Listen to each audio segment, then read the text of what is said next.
Okay. I believe it is recording. Um, Okay. so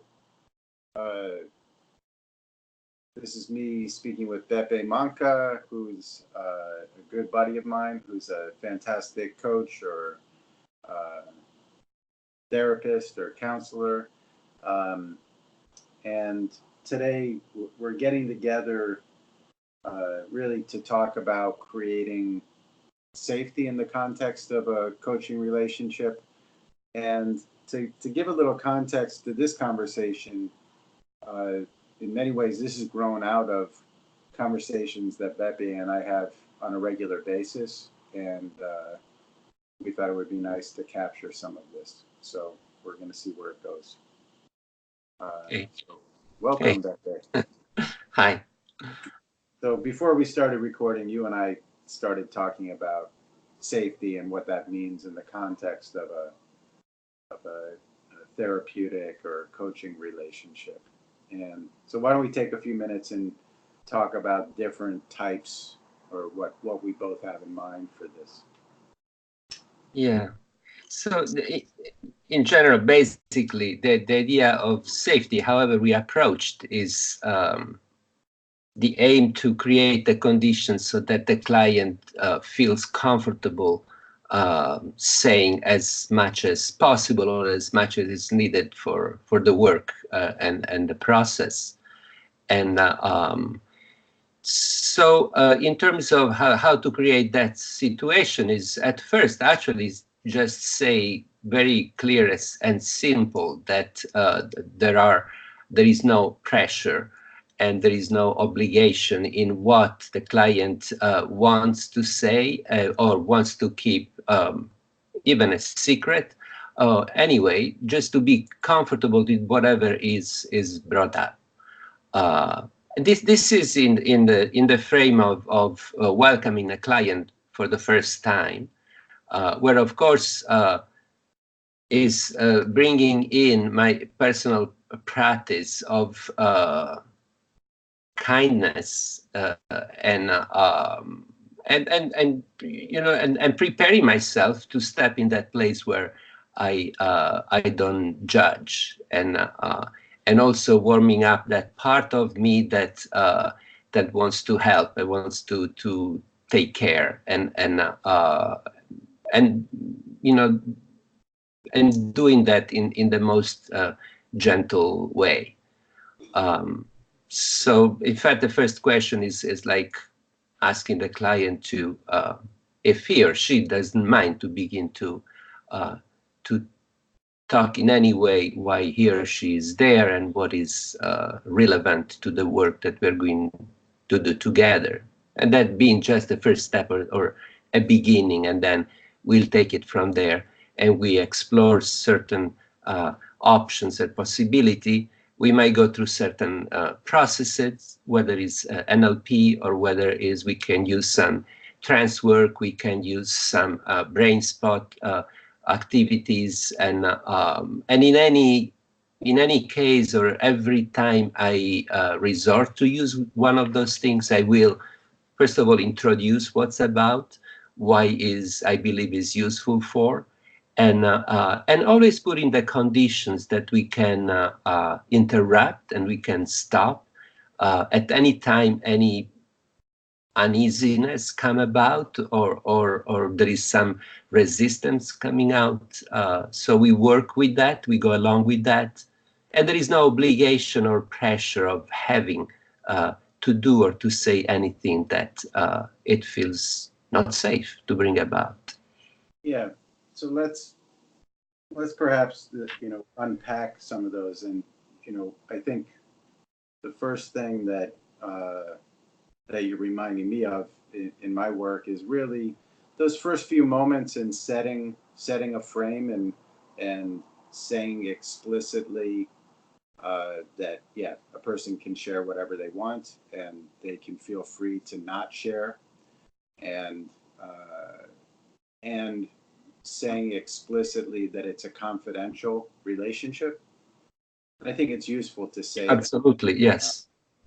And And one thing that I notice with my clients is that trust and safety is something that's built over time, and that really my goal in the beginning is to create comfort to dip their toes in the water, Mm-hmm.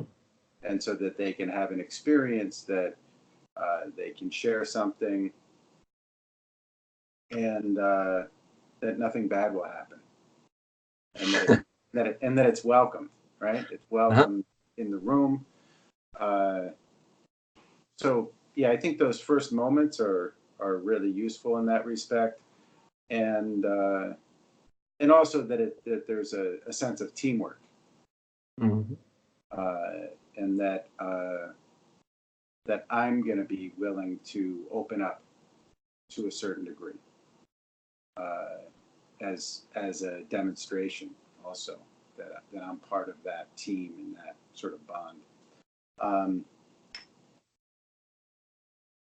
I think it's really interesting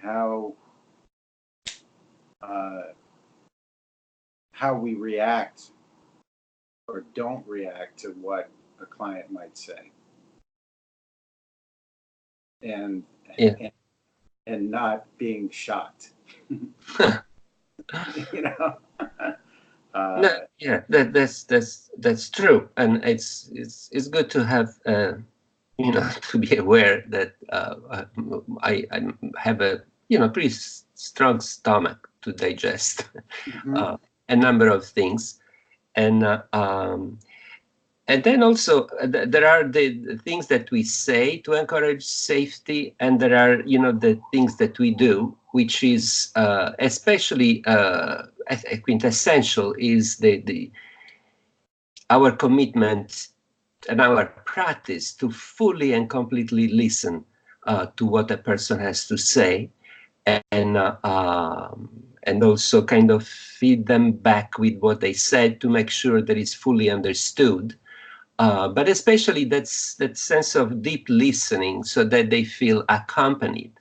And as you said, just establishing the fact that it's a collaboration, and to make clear that they will never be my project, and I don't have really any agenda except the one to sustain them and to acknowledge them and encourage them, and just be there for them. And then of course I may offer options. I may shift perceptual positions. I may expand the horizon in which things that we are considering can be understood better.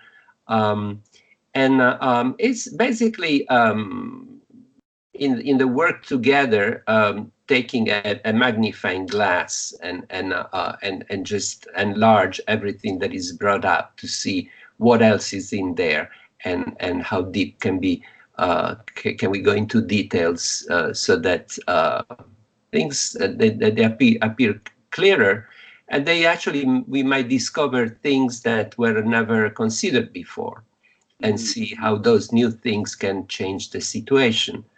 Um, and but I found very important, really, to give the sense to them that they're coming for their own objective, and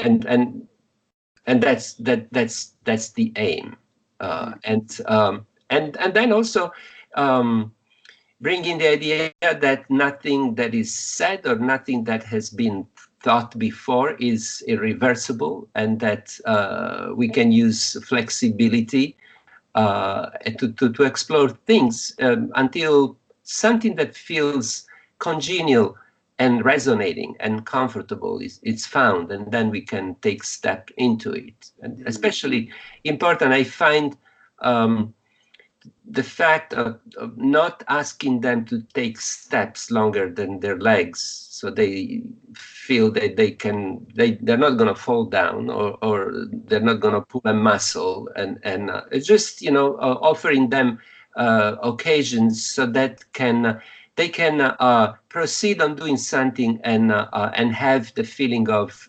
succeeding and beginning to create that evidence and developing a confidence that there is room for progress and just possibilities. I like that image of a person with short legs. No, as you were speaking, I'm remembering something that you shared a couple of years ago that I really enjoyed, which was, you said you speak to a client and they're articulating their view of the world, they're articulating their beliefs, and that you take them and you sort of dust them off and look at them with the client, and then give them an opportunity to keep them or to change them or to let them go. And I thought it's just a nice image of sort of taking things out and dusting them off. And I also feel like two things, like one, really I find that when I sensitize myself to the client being judgmental, it's very useful, because I think a lot of nervousness in going into sort of a coaching relationship is actually based on the person's own judgment about themselves. Mm-hmm. And being willing to really hear these things without judgment can start to free them up a little bit, Mm-hmm. loosen them from their own judgment about things. And along with that, the process of slowing things down a bit, Mm-hmm. and not trying to take on everything all at once, but really just, hey, we have time, Mm-hmm. and we can look at things one thing at a time and spend time with it. So yeah, no, it's important for me too, to create a context where there is that sense of being unrushed, or there is not compelling urgency to want to change things too quickly, because sometimes even in problematic things there is a lesson, and if we want to step out of that or overcome that too quickly, we're going to miss that lesson, which makes the progress more permanent, and in a way can be absorbed much better. And staying with the safety kind of thing, there are other things specifically in terms of techniques that we can do. And what I like to do, for example, is maybe not the first session, because I need already some trust being built up there, but second, third session, I work with my client, creating with some guided meditation work or trance work, without mentioning the word trance, which is a little scary for people who are not used to that terminology. But to work, for example, to create an inner safe space. mm-hmm. So inviting them to imagine and really manifest in their in the way in which they are capable. So that can be visual or sensory, or again, but anyway, that seems convenient. A place where they can physically step in and have in there and put in there the conditions, environmental conditions that brings for them a sense of safety. Like some of them use images that or memories, places where they have been. Others invent one, and I must say most of the time it's a place that includes nature. And so in the work it's nice, it's pleasant. It's something, in fact, I enjoy doing, is Yes. warming up that perception of that place, bringing about what the sounds are, what the quality of the light is, what the objects around are, and how soothing they are. And well, all things that can contribute to give a full sensory and emotional experience of feeling safe, knowing that this is done through the greatest creative ability that we have, which is using imagination. And in the imagination, you can really push the idea of this place being fully and completely safe. So whatever they need to put around to protect that place, whether it's a shield of energy, whether it's a tall fence, whether it's a wall, if I have a Republican client, or whatever is that brings about a sense of being protected, and that place cannot be violated by anybody in any way, absolutely. It's a place where they have full control. Yeah, I think that's a great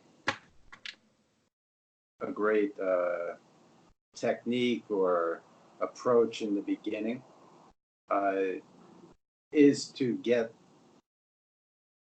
help a client get in touch with times when they felt safe, Mhm. or like you're suggesting, it's almost a blended thing. Perhaps getting in touch with times when they felt that, or creating it, imagining it, developing it, uh, and along with that, really connecting to some resourceful states in a way, or I talk about centering a lot. I know you talk about that as well. And what are times and places where you feel kind of at your best? Mhm. And I think a lot of times when someone comes in for coaching or for some form of healing, their awareness in the beginning maybe is usually more on a problem Mhm. or a threat. And so taking a moment and saying, okay, we'll come back to that. But first, let's get in touch with times when things are all kind of like all systems go, Mhm. really good, and or I'll say, kind of home base, having a home base that you can return to and feel comfortable, and whenever things get a little bit out of control, you can go back there very easily. Mhm. Um, and what I like about that, I mean, I think we're talking about very similar kind of approach, is that source of safety is coming from them, and it's really just pointing out to them, oh, you have access to this. This is a place that you can get to again and again. It's Dorothy clicking her heels, right? It's like Yeah. there's no place like home. So Yeah. um, The interesting part of having that set up, which might take relatively a little while to build up and to stay there and to make it be part of being an experience quite intense as possible, is that when that is done, uh, it's amazing how the client can get back into it in matter of 3 seconds. And once that is set up, all you need to say is, maybe even in a moment what gets a little bit tense or a little bit uncomfortable, all you need to say is just take a moment to step back into your safe place. And in a matter of seconds, you can be there, because that place really will feel like home. And as you said, emphasize the fact that that's their place. They own it, and nobody's going to take that away.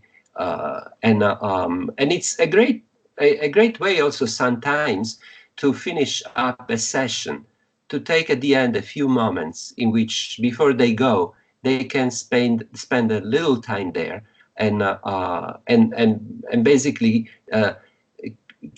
leave the session with a sense of relaxation, with a sense of calm, and sense of being being protected and being safe. mm,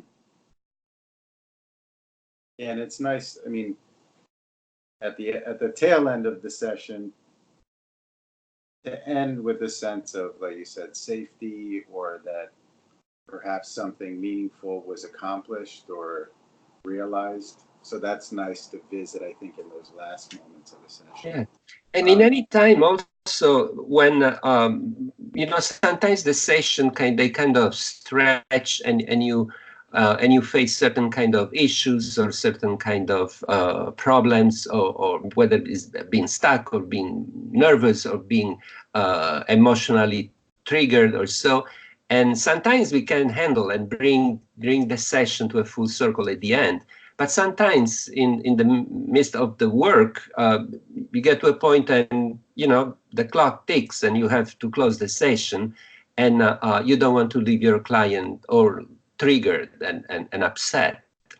So that's a good way kind of to just bring it to a point which is okay, a sense of okayness at the end. yeah, and I think that's why that having that home base is so important. Uh,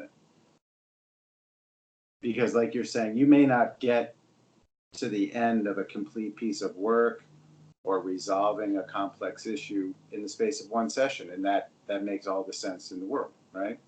Um, I think it's also really important because sometimes in the midst of work, especially with anything to do with trauma or something very unpleasant for the person, uh, being aware that they may they may be going through something a little bit hairy, and to say let's pause for a moment, Mm. let's reconnect with that safety and home base, and like that's enough for now. Mm. and and yeah, having them leave back grounded, back in their body in a comfortable way, Mm. and they've done their piece of work for now. So Yeah. Also, another thing to because the idea of safety comes together with the trust that they might have or not, and and even there and encouraging them or letting them know that it's understandable that the trust at this point might not be 100%. After all, they don't know me. And in fact, I actually encourage them, uh, just don't trust me. Just don't take my word for it. Check it out. Have your doubts, have your whatever objection you might have. And actually, yeah, obviously, I encourage bringing those up. And in that sense, when you take them for some sort of an itinerary, then step by step, if you don't make them trip or fall down, they they're more willing to follow you the next time. So kind of developing the trust is creating situation in which you build that up, and maybe without forcing it, but maybe promising something that you're going to just hold on to that promise, and basically sometimes also I find useful, although this is contrary to many schools of therapies and approach. um, I don't mind sharing personal things, mm-hmm. so that I can open up a little bit of to them, also my vulnerability. It's nothing more than open up your vulnerability to somebody that creates that intimacy, then eventually is needed for both for trust and in general to have a sense of safety being there.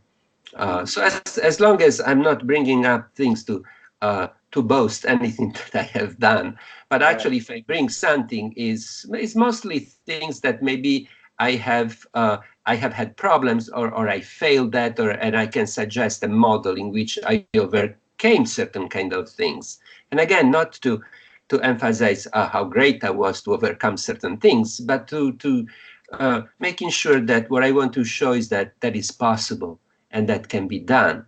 And there is some, in some way, there are things that we do share and that we have in common, and that they can identify with. So even I believe opening up a little bit to share some of my personal life is useful to create that condition. I think it can be very useful, and we could unpack that a little bit more. I think there's certain experiences that I share very freely, and I think it's useful. Like you're saying, in some cases, it might be an example of some work that I've done on myself or somebody else has done with me, and I've made some progress. I think that can be useful, and not even just useful because it demonstrates that it's possible, but also that you went through a level of vulnerability or challenge also. So I think it's useful. Like, yeah, I was terrified of this, and now I'm not as terrified. Okay. Um, it's interesting. I feel like it's also useful at times to say to someone, yeah, you've gotten here. You have your coping mechanisms. So you already have a mechanism for being safe, so to speak. And what we're exploring is to see whether they can expand that. So they don't even necessarily have to trust me. I'm really there to help them on their way and offer them some tools. I do think that trust gets built over time, but I think that they're already somebody who's capable of navigating the challenges in their life because they have made it there. Right? So, well, I think this might be a good time to sort of draw a bow for now, and then we can start again next time. Okay. Good. Okay. We'll hit record again, and we may have different shirts on. Okay. Until next then. All right. Thanks, Beppe. Okay.